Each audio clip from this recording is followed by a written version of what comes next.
Fala pessoal, tudo na paz, irmão Alex aqui para dar continuidade nos estudos bíblicos.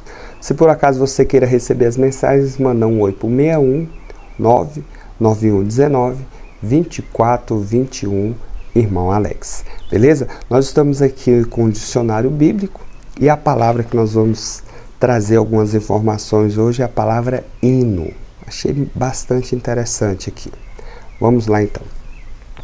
A forma literária do hino é comum nos salmos, né? Então, salmos, o significado de salmos é hinos, né? Interessante.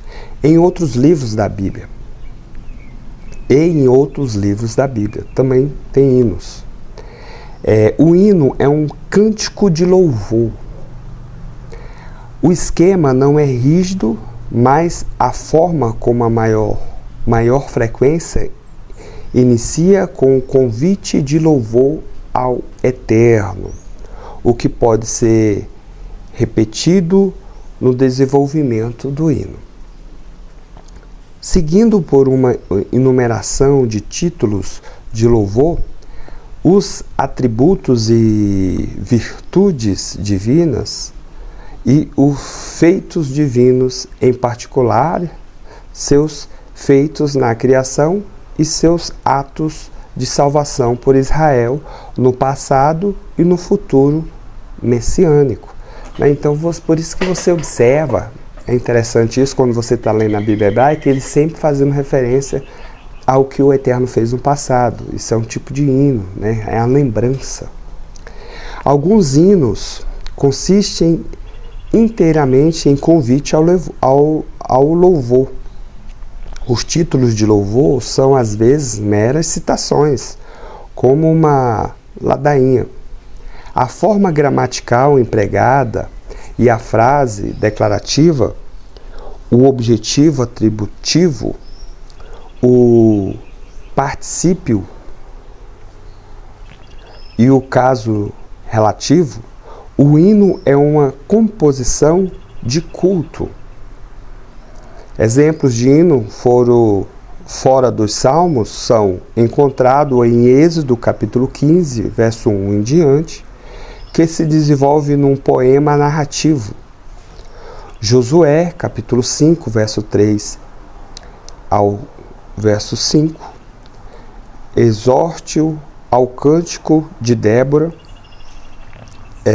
Jó capítulo 5, verso 9 ao 16, Jó capítulo 12, verso 13 ao 25, Isaías capítulo 42, verso 10 ao 12, Isaías capítulo 44, verso 23,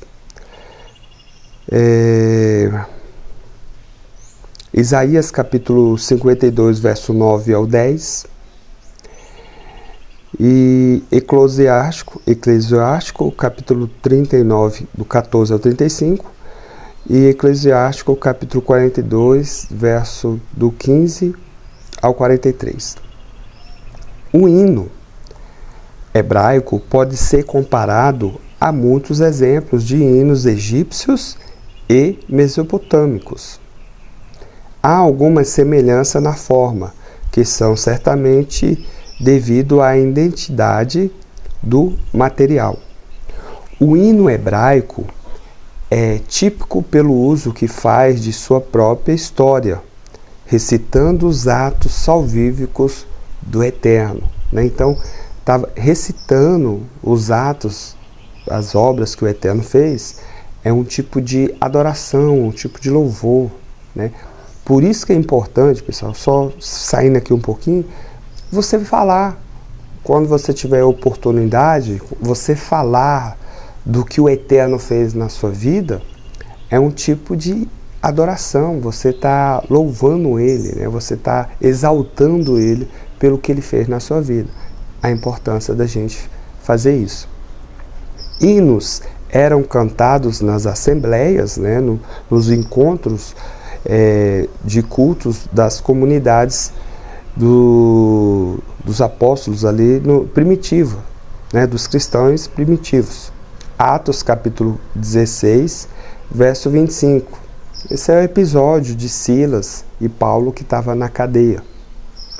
Efésios capítulo 5, verso 19. E no Novo Testamento contém exemplos de hinos. Lucas capítulo 1, verso 46 ao verso 55. Colossenses capítulo 1, verso 13 ao 20. Sugere o estilo de hino. 1 Timóteo capítulo 3, verso 16. É considerado um hino cristão antigo. Apocalipse capítulo 11, verso 17. Apocalipse capítulo 15, verso 3. Apocalipse verso 19, verso 1, versos 5, 6 e 8. Né? É interessante, pessoal, já que trouxe as informações aqui no dicionário, mas é interessante que tem vezes que a gente lê alguma carta, né, aqui de recomendação e nós nem percebemos, né, que aquilo ali é um hino. Né? Nós pensamos que nós estamos lendo ali no contexto, mas é um hino, né, que eles cantavam.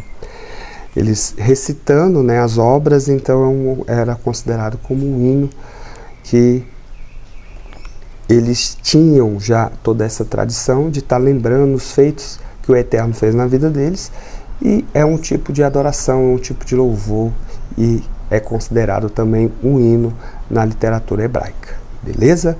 Então tá aí mais uma informação bacana para nós, né, para colocar aí na nossa mente, para a gente começar a compreender e sempre estar exaltando o Eterno, falando das obras que Ele tem feito em nossas vidas. Tranquilo? Fica na paz e um abraço do irmão Alex.